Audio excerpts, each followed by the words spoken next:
Good morning, ladies and gentlemen, and thank you for attending this presentation. I hope everyone is excited to see what we do at Twitch. I personally was slightly impressed with the keynote this morning.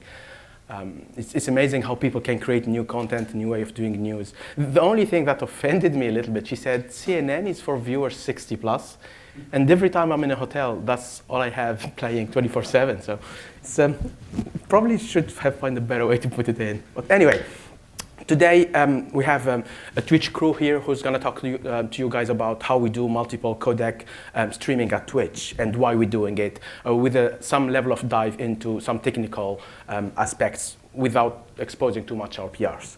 But before we do that, let me present who's speaking today. My name is Tarek. I'm a principal video specialist, part of the transcoder team, which takes care of all the transcoding from A to Z, decision of which encoder to use, what is our ladder, how it's going to play back. And we interact with multiple teams, and across them, our ingest team, where I have Nagendra here today. Hi, everyone. My name is Nagendra, and I'm a senior engineer with the video ingest and origin team. The team is mainly responsible for making sure broadcasters can broadcast to Twitch at any given point of time reliably without any issues, and we are also responsible for scaling our transcode cluster. And Nick from player team. Hi, I'm Nikhil. I'm a senior software engineer. I work primarily on video playback, and we're responsible for making sure video plays back successfully on all our platforms that we support. Great, thank you guys. So this presentation will be 1 hour. We'll be speaking probably for about 45 minutes, 15 minutes each. And then we're going to keep enough time, hopefully, for Q&A for people interested. Otherwise, you can always catch up with us. I'm sure lots of you know Twitch, so I'm not sure whether this is useful or not. But Twitch is a huge live streaming platform. It's very large. And this is the kind of content we stream at Twitch. This is 1 minute video, just to give you a view. By classics, but he might fall and continue to get ball control. Look at this play from Kronovi. Big aggressive move by South Korea. What? No, that's not a thing. He's a beautiful individual. Oh, I started watching my stream. That's so cool. You're teaching it the meaning of love. No, he's not. He is. No, he's he not. is going no, for he's it. not. He's not. Oh my God! Here's the hard carry. This guy is unstoppable. This is a very simple painting that you can do even if you've never painted before.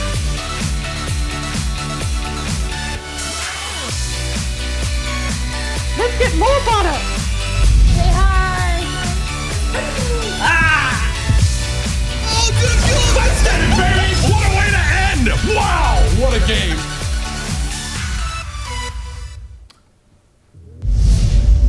So that's just to give you a quick overview about what we deliver and what we stream in our platform.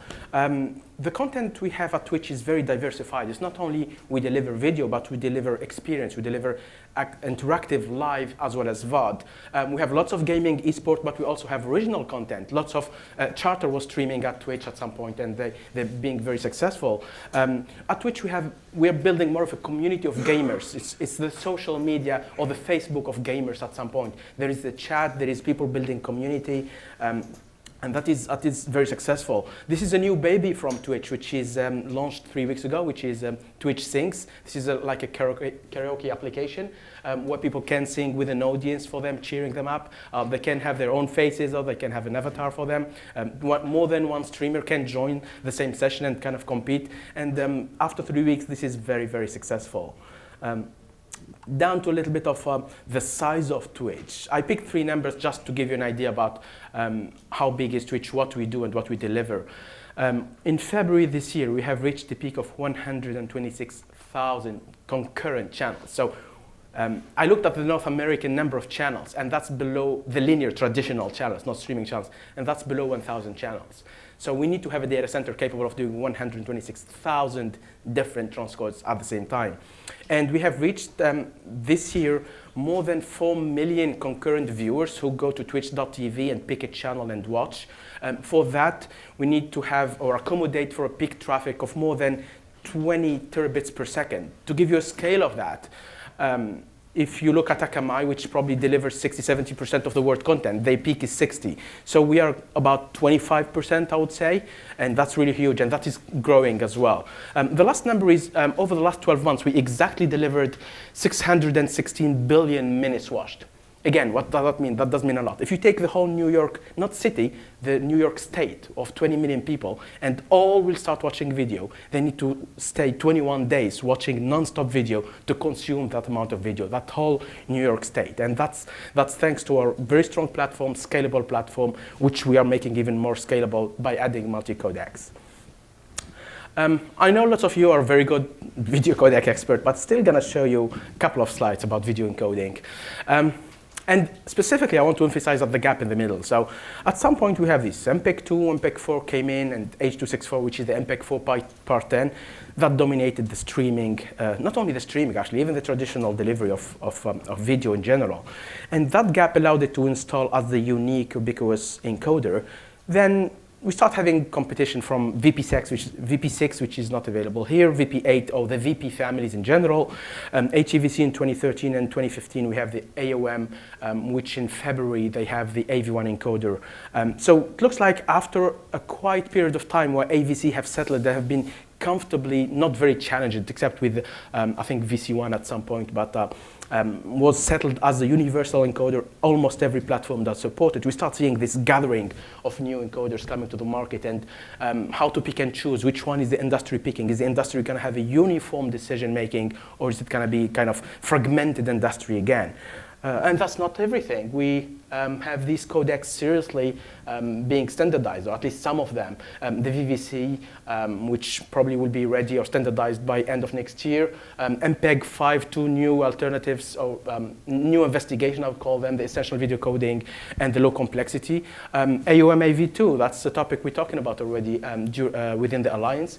And all the ML for video coding, and I've heard recently they can deliver AVC-like quality using machine learning encoders, and that's quite fascinating. So all these encoders are good as long as they can deliver compression gains, but what to use, what to pick, and why at all, actually, you need a new encoder. AVC is there, stable, universal. You need new encoders for this three simple, everyone knows reason. Save on bit rates. Deliver low bitrate at same quality, cheaper cost on the growth, so you don't need to have accommodate for more bandwidth if you can deliver lower bandwidth at same content, better video quality as well. You do want to deliver new technologies like 4K, 8K, HDR, high frame rate, which are very fancy technologies, VR.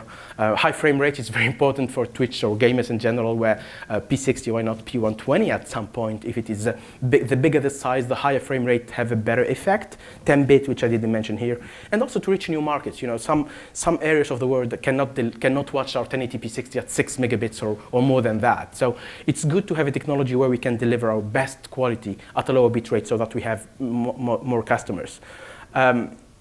I don't think people would disagree that beyond AVC, no codec will be universally used. Already, if you look at the current states of the market, lots of platforms support HEVC, lots of platforms support VP9, lots of them support either, some of them support both. So there is definitely, if you want to keep your market and moving to new codec, you need to really study carefully where you want to go. This is from Bitmovin website, just to show you how the browser market, which is growing in the video consumption, is being split, actually. If you look at the middle two rows, H.265 and VP9, you can see HEVC is mainly on Explorer and Safari, where VP9 is on Edge, Chrome, and Firefox. And again, here is a point where, if depends on where my customers or my viewers are, which codec is more suitable for me to move on. This is just, I already had the presentation on Streaming Media OS talking about why we come up to VP9. And this is a very simple way to tell you why we decided to deploy VP9, not HEVC. But definitely there is a deeper analysis, financial analysis. Maybe it's not worth it with the current gain to deploy new technology, but we realize there is definitely a benefit for Twitch. So if you look here, I have HEVC and VP9, and we said, what if we take all our content today and deliver it in HEVC as well? Versus we deliver it on VP9 as well, and compare how many of our minutes watched will be consumed on each of these technologies. As you can see, because Chrome and Firefox are mainly the biggest two browsers where Twitch Twitch viewers consume their minutes, it's only near 3% on HEVC and 7% on mobile devices, where VP9 obviously is a big winner by 60%. And actually, now that we're doing testing, we're discovering more and more platforms will definitely support VP9 the way we deliver it, which Nick will give more details in a minute. How are we deploying VP9? It was a challenge. HEVC, I'm sure you know, every startup, 2013, they started doing the HEVC implementation or the investigation. I personally know at least of 20 different companies trying to implement real-time HEVC encoders. VP9, none or couple. And we came up with this decision. We decided to use a hardware-accelerated VP9 encoder running on FPGA, which is delivered by our partners NG Codec. It's going to be running on the FPGA, the VU9P. This FPGA is the same that Amazon decided to launch the F1 instance. So Amazon have got the EC2 instances, but also have got the F1 instance, which you can go and buy with the CPU, but has got an FPGA, or more than an FPGA if you need to, on which you can run your FPGA application. And we have used, obviously, the Amazon AWS server. So the FPGA server are not a commodity you can buy like from Intel or from Supermicro. You need to probably design it or have someone designing it for you. But luckily, Amazon have already built that technology, and we're using the hardware, the bare bone technology from that. So how we have delivered this at Twitch is what's going to be covered next. And the first part is going to be covered by Nagendra to talk to you about the high-level architecture and how we added VP9 in the spirit of a multi-codec support. Nick. Thanks, Tarek. So we work very closely with the transcoding team, and Tarek works very closely with, is part of the transcoding team. So my team is responsible for taking that and making sure we can scale it to a lot of broadcasters. And I'm just going to talk about where we are today, what are the changes we have done to get there, basically. So the current state is, for Twitch, we basically have two important parties. Like, one is the broadcasters and one is the viewers. On the broadcaster side, we basically use RTMP with H.264, and we have basically attended a lot of talks already where RTMP is the only one which is still widely supported. We still have a lot of protocols which are being investigated throughout the industry, so hopefully we'll have more support sometime in the future. On the viewer side, we basically deliver it using HLS and H.264. That's what we are today. And we've been this way at least for a few years before, when we used to deliver just RTMP. So now I'm just going to explain a very high-level architecture of all the different systems. So Ingest Edges is basically, we have it deployed over 20 countries. It's actually more right now, but it's basically the point of entry for all our broadcasters. So they basically, whenever someone wants to broadcast, they basically broadcast to one of these servers. And then we have a system which basically tells us what's the workload on the current transcoding cluster. I'll explain in a bit as to why that's important. And then we have a service which we basically call as a transcode prediction service. So like Tarek pointed out in the very first slide, in Feb 2019, we reached almost 126,000 concurrent channels. It's extremely difficult to predict what the next peak is and how to handle it. So at the same point of time, we can't basically get more hardware because you don't know how much hardware to get, because you don't know what the next peak is going to be. So what the service tells us is it basically looks at the broadcaster's history and also looks at what the viewers, how many viewers they've had, and decides based on the priority, like what, and it works very close with the workload service to figure out who gets a transcode and who doesn't. So that's basically what the service does. And we also have a huge transcode server clusters where all it does is basically transcode at any given point of time and nothing else. And then we basically have two separate components, which is basically the origin and the playlist and delivery services, which is basically like almost like a layer of integration between the video ingest origin team and the Twitch replication team. So again, the replication team basically makes sure that viewers all over the world are able to watch video without any buffering and at a very good quality of service. So this is a very simple high-level architecture. To be honest, like I've just mentioned these components, but probably from the time a broadcaster starts till a viewer actually gets it, it probably goes through 15 to 20 different services, maybe more. But this is just to give a high-level idea. So what are the challenges when we decided to actually take VP9 to production, right? So we decided that we wanted to run both H.264 and VP9 in parallel for two reasons. One, you will have the ability to compare them, but at the same time, like Tarek already pointed out, it also depends on the browser support. Not all browsers, or not all clients basically support VP9 at this point of time. So we want to be able to have both the transcodes running in parallel. So we have run under assumptions for a long period of time within the system that one broadcast or one stream basically means just one transcode running, and that's no longer true. So we basically have to go look at all the systems which we have built and figure out where we have to break those assumptions and make sure that we can scale in the future as well. And the most important thing we took away is basically that, hey, there are more codecs going to come in the future which we'll have to support. So we might take the hit right now to make sure when a new codec is available, we don't have to do a lot of engineering work to support that. So with that, what is the simplest solution we did is we run all the transcodes in parallel. So we don't have capacity to run all transcodes for everyone. So we basically, that's where the prediction service comes in and tells, it takes input from the video data science team to figure out where is the best broadcasters to run it on. So we basically use that service to figure out who to run it for. So with VP9, if the service tells, hey, this broadcaster needs a VP9 transcode, it has a VP9 transcode running, but at the same time, we are doing a live transcoding using H.264, which is basically what we are at today. So we also talked about the other challenges where a lot of products have already been built using H.264.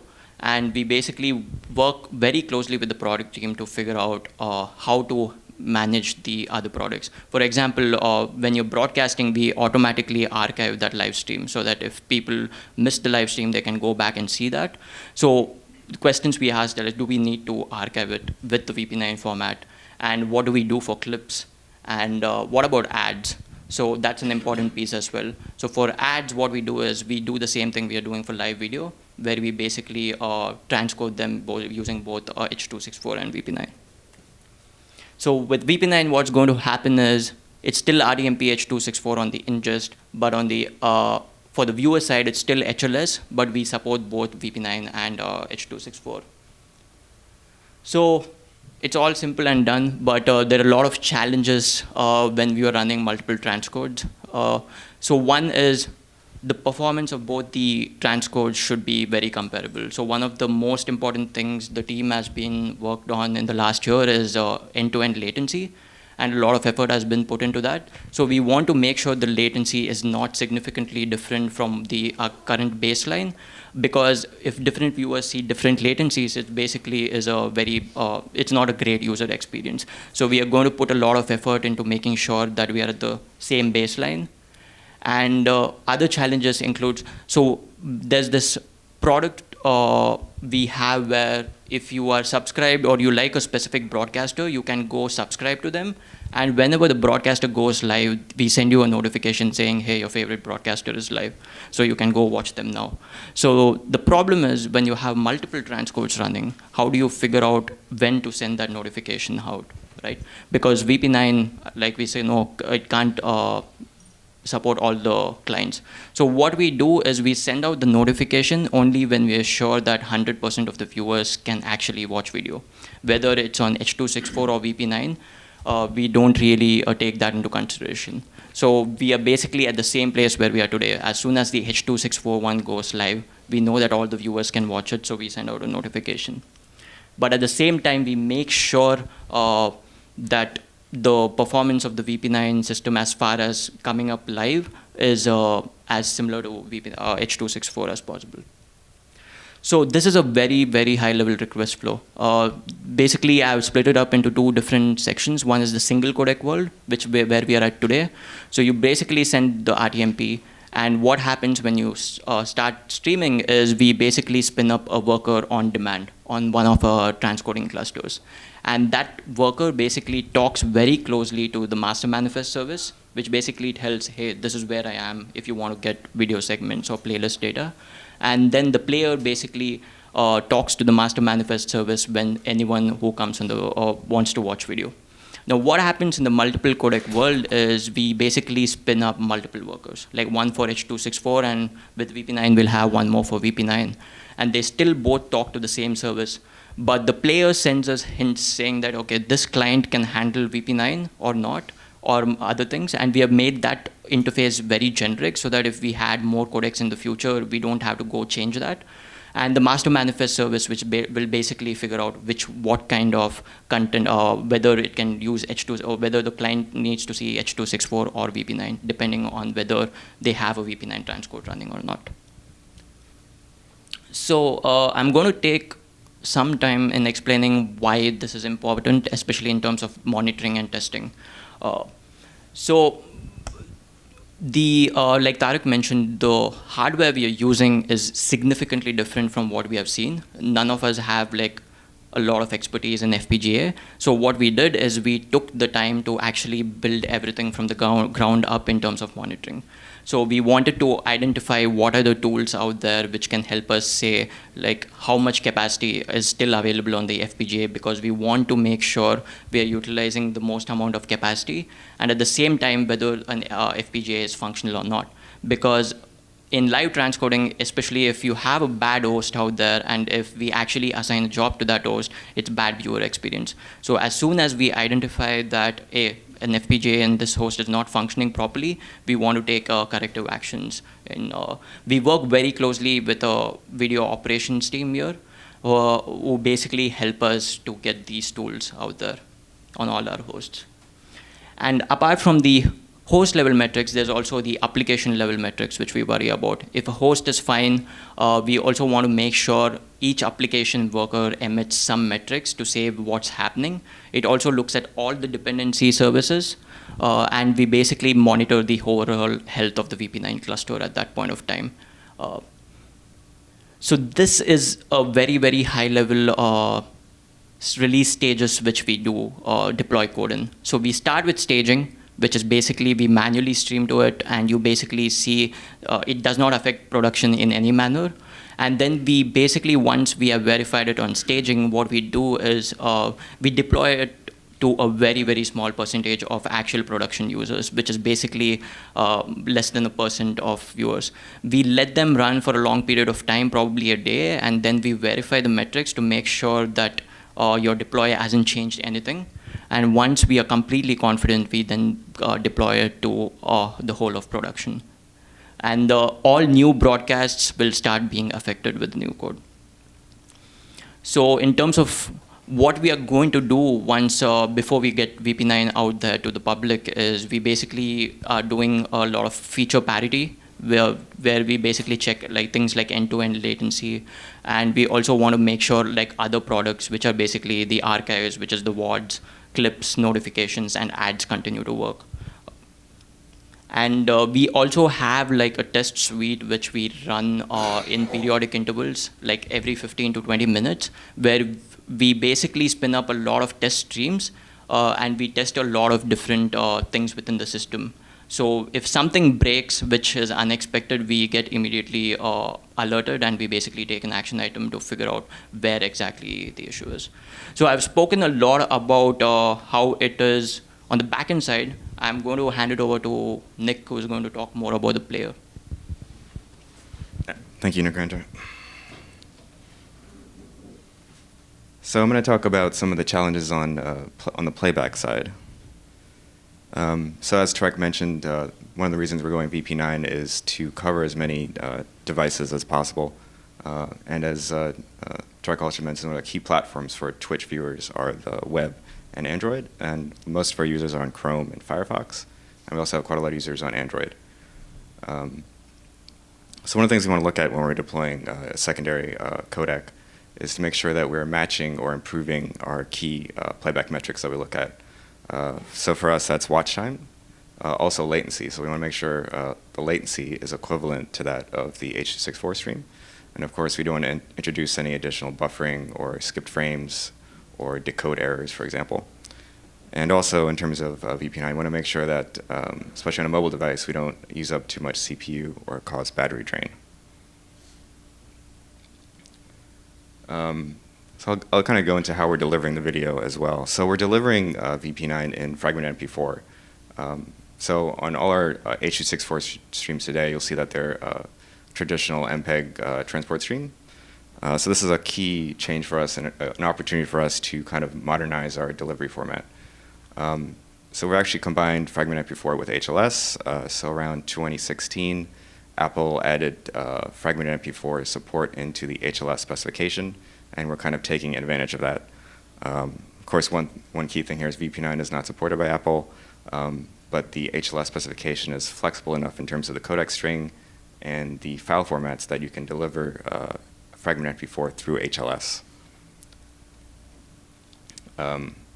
The spec for delivering VP9 and MP4 is, I've linked this here. It's actually very straightforward. I think it took us only a small amount of time to add this into our packaging solution.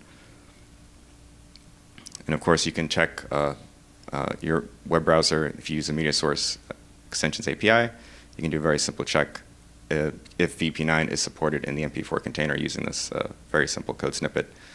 So as you mentioned, a lot of browsers do support fragment MP4 with VP9, Chrome, Firefox, now Edge, and this goes back at least 6 months or so. So most modern browsers will support this, that support VP9.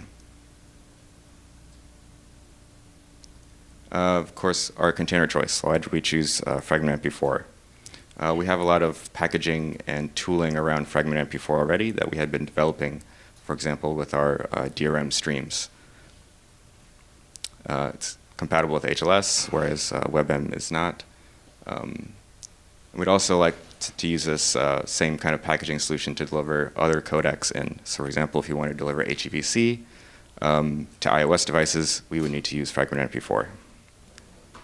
And if you also want to experiment with AV1, this is kind of like the container that most people would be using to deliver AV1 instead of WebM, even though WebM does support AV1 as well. So what platforms do we end up supporting? We ended up supporting Chrome, Firefox, going back at least 2 releases. We're supporting Android on basically all 5.0 devices and above. We also have an application on Android TV and also for Amazon Fire OS. All these devices support VP9 playback, and in case of Android, most of it is hardware accelerated. So another big area is how did we test that all these devices can actually play back VP9 streams correctly. This is our first experience doing this type of testing. We kind of just assumed when we first started that every device would support H.264, but with VP9 it's a different story. So we started kind of on Windows. We tested all the hardware accelerate chipsets. That's Intel, AMD, NVIDIA. And this is across the common desktop browsers, Chrome and Firefox. This is to ensure that there is no issues with the way we've encoded the stream and that those would cause downstream errors in the hardware video decoder. And for Apple devices or Mac devices, we made sure that on a typical Mac configuration, the CPU utilization would not be too excessive since there's no hardware accelerated decoding support on Mac devices. And then on Android, we basically looked at the Twitch Android application. We looked at our Google dashboard to see what are the top 20, 30 devices. We basically went through and worked with some of our partners to test and get those devices and make sure that the VP9 stream plays back correctly on those devices without errors. Of course, we also tested different versions of the Android OS and different hardware variations. Now I'm going to talk a little bit about our playback solution in general. So why do we have? So at Twitch we actually have developed our own video player. Why have we done this? It runs across different platforms, web and Android, for example. We want to be able to parse the fragment MP4 stream ourselves for a number of key reasons. One is chunk parsing. I mentioned low latency earlier. Latency is a very important thing for us. We want to incrementally parse the MP4 as it's being downloaded. which not all players can do. We also added caption support inside the MP4. The reason we do that is storing it out of band for a live stream is somewhat inefficient, so embedding it in the fragment makes more sense. And we also put additional metadata in the MP4 that other players may not be able to read. If you do want to play back HLS VP9 streams, there are some open source players that can do it. ExoPlayer on Android can do it. Shaka Player can do it as well. Both these are from Google. However, they won't give us all the options that a custom player that we had developed would give us. The key being low latency playback. So I'm going to talk a bit, go back a bit, and talk about how we're doing low latency in H.264, and then I'll show how we kind of map that onto VP9 to make sure that we had equivalent latency. So most of the Twitch streams, as I mentioned today, are delivered using MPEG transport stream. This is kind of the layout of a transport stream segment. There's a program table at the beginning, and there's basically just a bunch of packets in the video segment. The key takeaway of this is that you can have a transcoding system generate the segment on the fly, and the player can also play it back on the fly. So as the segment is being generated, the player is downloading it and actually adding it into the playback buffer.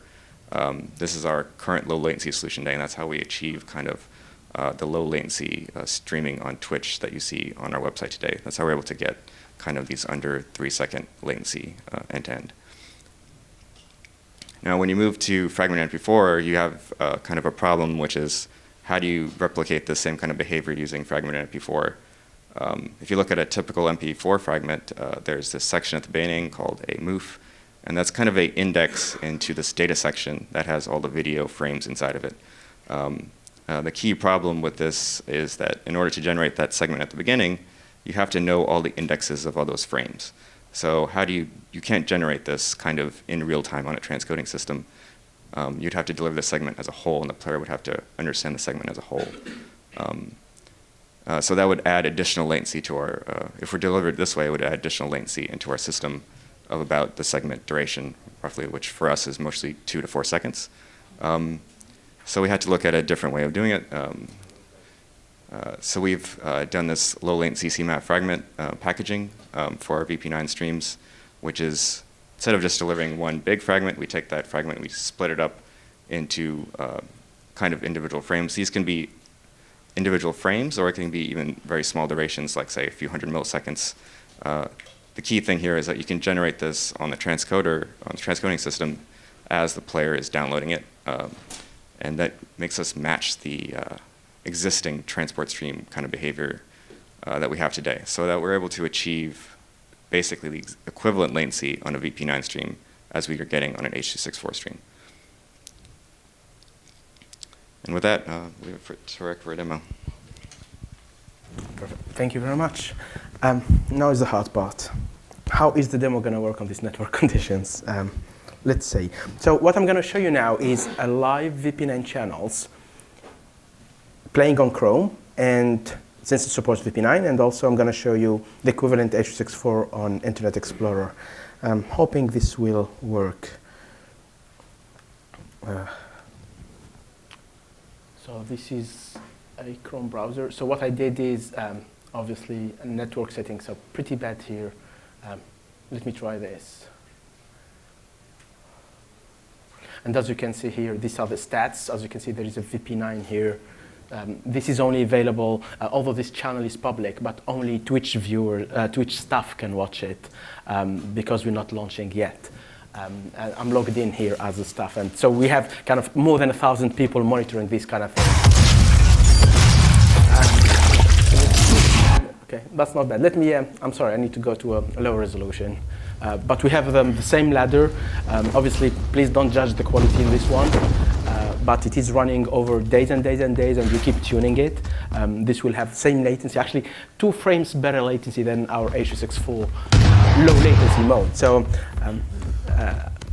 trying to make sure we have more viewers and start stressing all that out. So when I get, if I stop this and I get you the Internet Explorer, which does not support VP9, obviously. As you can see here, it's AVC codec, and it's It's running, it's working. So all the features, there are lots of things we didn't mention in the presentation. Any small detail needs to be smart enough to capture that we are using multi-codecs. For example, the number of viewers here, it says 1. Normally it should say 2. This is not the latest version, because the counting should be how many people watching the stream or the channel, not how many people are watching AVC versus how many people are watching VP9.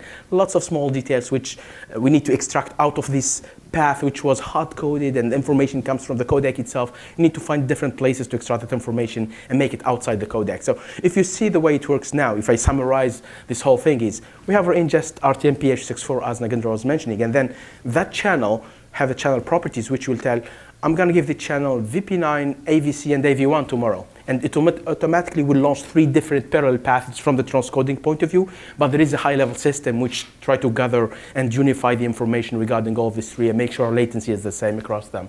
So hopefully, this quarter, actually, very soon we'll be launching our first set of channels. Obviously, we'll start slowly, and we start with a handful of channels, then 50, then a lot more and a lot more.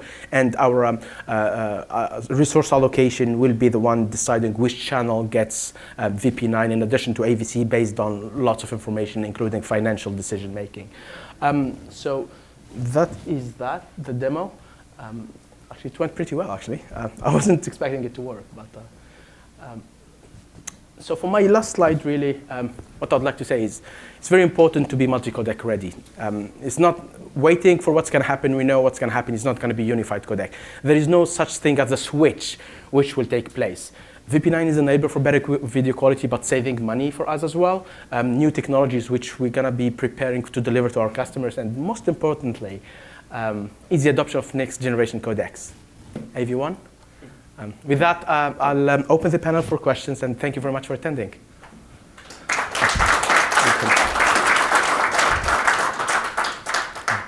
Probably we'll give you the mic so that we don't need to repeat the questions. Here we go.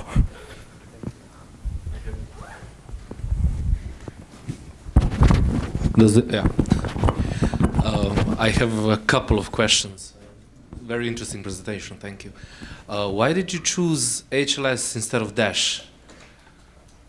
Because it's fragmented MP4, everyone is running away from Dash to HLS. The main reason for that is historical, is that Twitch has historically been delivering HLS, and we have made a lot of customizations in terms of the playlist. So it was easier for you to... So it's easier for us to do that. It doesn't mean that we wouldn't use Dash in the future or anything.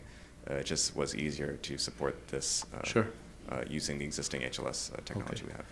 And so encoding VP9 versus encoding H.264 in terms of CPU usage, what are your experience with this? What's your experience with this? Before we picked NG Codec, we looked at what software solution can deliver VP9. And the only solution which was slightly optimized is the libVPX.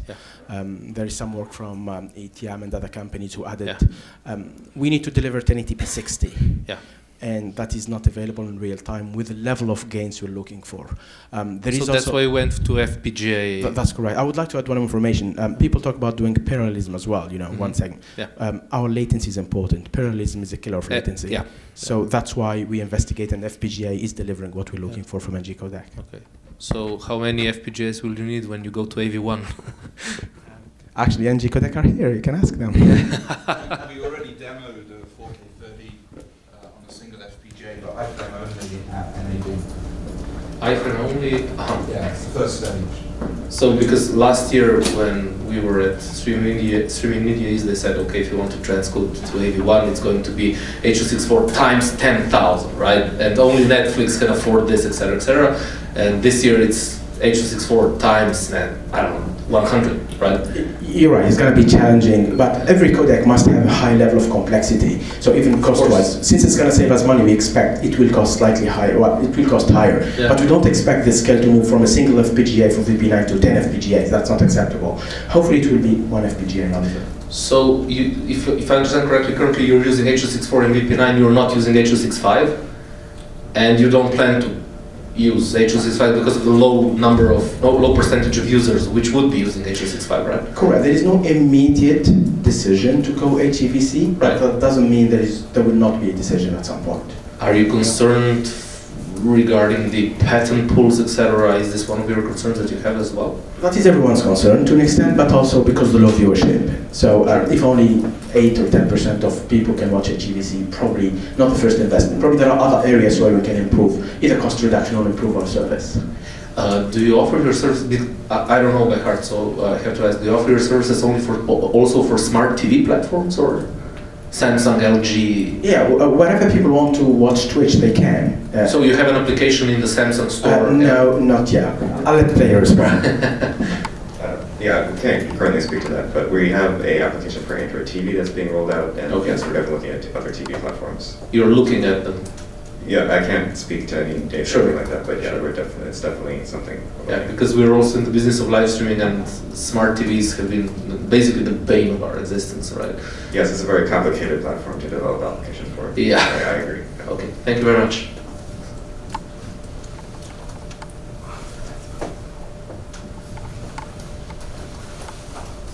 I have a question about the codec selection logic. It seems like you decided to do it at your packager, at the packager end, as opposed to building one manifest or playlist, an HLS that allowed the player to make the selection. Is that true, and if so, why? So the player does make the selection. The player basically indicates whether it supports BP9 to our backend, and that'll deliver a different playlist based on that parameter. But it's a totally separate playlist. Yeah, it's totally separate. Yeah.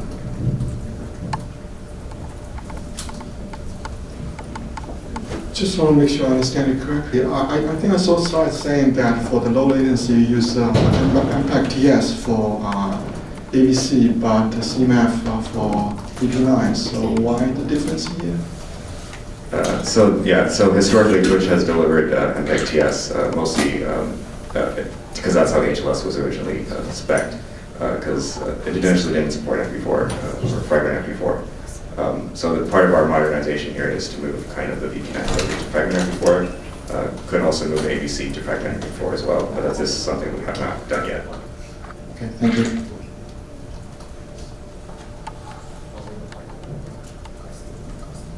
What tools are you using on the client side to monitor performance of the various codecs, and what key metrics are you using?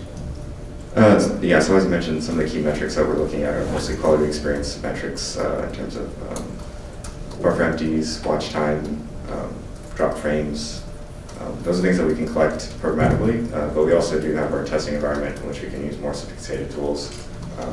That varies per platform. You can have different types of CPU monitors or things that you can use to measure also battery level, battery drain.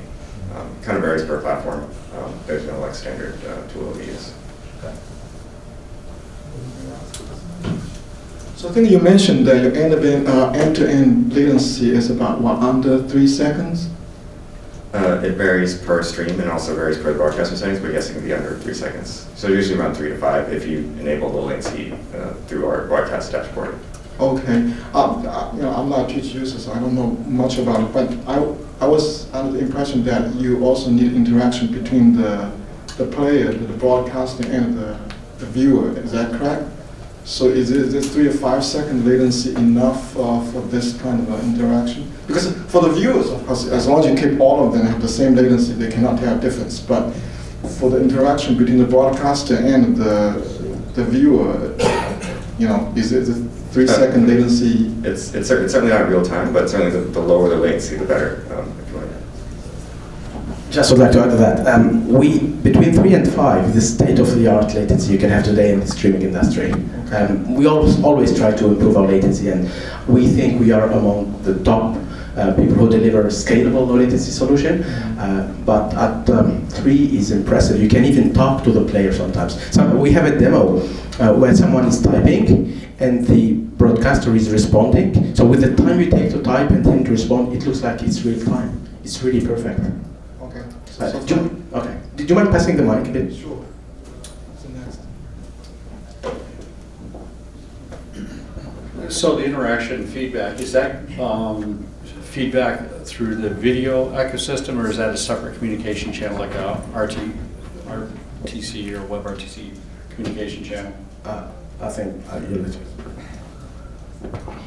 Yeah, so the chat system is actually separated from the video system, so you'll actually see different delays with the chat system. I won't say how the chat is implemented, but... No, that's fine. You answered my question. It was separate. Yeah, I was just curious if there was something you guys came up with video, that you were able to use a video type solution of feedback versus external. Currently it's not, but that's something that we've been looking to. And we've also been looking at reducing the video latency even further than 3 seconds. Yeah, I had just one other question.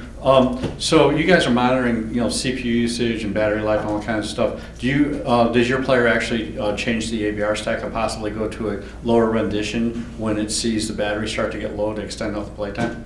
We don't actively look at battery life from the player. Okay. We do that as part of our testing, but we do have logic in our ABR implementation to account for excessive drop frames, for example. Okay, so if you see network congestion, you'll drop down. But yeah, for example, CPU would cause would cause excessive drop frames, and if you're causing a lot of drop frames, we would drop down. Okay, thank you. Hi. If it's a drop frame, it's not a network condition. Yeah, drop frames are not network related. So then why would you go to a lower, why would the ABR logic kick in? It has to do with the video bit rate, like the decoding complexity lowers so with you're the lower. thinking that the CPU is the bottleneck. Yeah. Okay. Yeah. Yeah, hi. I saw that you had software VP9 decoding for certain Android platforms prior to the hardware support. Would you consider for those platforms where you have your own player and there isn't support for VP9, shipping something like your own software decoder, even in maybe WebAssembly or something where you can do it in the browser? That's something that we've thought about, not using WebAssembly. For Android, we've thought about shipping libvpx, but that's something we're not actively looking at right now. Mostly because the number of viewers on those lower end devices is shrinking and getting lower. No, yeah, I'm mostly talking about for browser platforms that don't support VP9, you could actually deliver a performant decoder as part of your player. True, definitely. Typically we only look back 2 browser versions. Browsers update very frequently in terms of Firefox and Chrome. They're usually on the latest version within 2 versions. So we don't actively look going back too far back, but that's something that we could do. Just to add on that, trying to be safe in the launch. So we have tested lots of GPU. Actually, one challenge on VP9, which is slightly different from AVC, the decoder on VP9 is not as mature as AVC, and the spec itself could, in specific feature, have multiple interpretations. So our biggest challenge was compliance. How compliant are the hardware decoders? Once we launch on a safe set of platforms, we're definitely going to start working on increasing our penetration and seeing other solutions. Whether we're going to deliver a software decoder, we'll see. It's an interesting problem. Tarek, do you have any understanding that today what percentage of your installed base could decode AV1 at 1080p 60?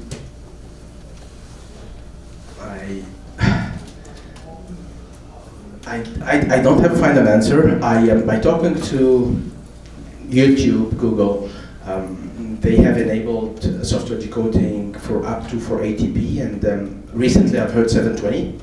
I think Mozilla have an improved version of decoder that can give some. Yeah, so I can speak to that. There's this new AV1 decoder called David. David is an AV1 decoder, and Firefox 67, which will launch this month, will have David in it enabled by default. I believe that recent versions of Chrome also have a version of David in them, and I expect to see this rolled out more broadly. And do you know what spec of machine needs 1080p 60? I think if you look at the release notes for David, almost all AVX2 enabled laptops can handle 1080p 60 just fine at reasonable CPU utilization. If you have any more questions, otherwise we can wrap up. Okay, thank you very much all for attending. And,